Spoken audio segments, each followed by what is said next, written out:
बच्चों, बहुत अरसा पहले की बात है। एक घने जंगल में एक खूंखार शेर रहता था।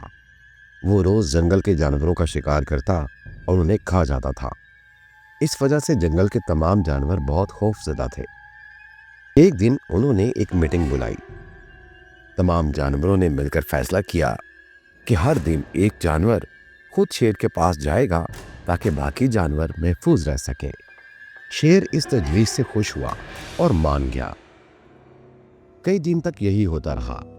एक दिन खरगोश की बारी आई। वो छोटा मगर बहुत ज़हीन था। उसने एक तरकीब सोची और जानबूझकर देर से शेर के पास पहुंचा। शेर गुस्से में धाड़ा, इतनी देर क्यों हुई?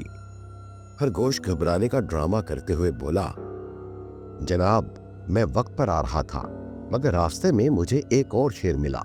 उसने मुझे रोक लिया और कहा कि ये जंगल अब उसका है। शेर ये सुनकर और ज्यादा गुस्से में आ गया। उसने कहा, कौन है वो? मुझे ले चलो उसके पास। खरगोश शेर को एक कुएं के पास ले गया और बोला, हजूर, वो शेर इस कुएं में रहता है। शेर ने कुएं में झांका तो उसे अपनी ही परछाई नजर आई। उसने समझा कि कुएं में वाकई कोई दूसरा शेर मौजूद है। गुस्से में आकर उसने कुएं में छलांग लगा दी और डूबकर हलाक हो गया। तो बच्चों, अक्ल और होशियारी से बड़ा मसला हल किया जा सकता है।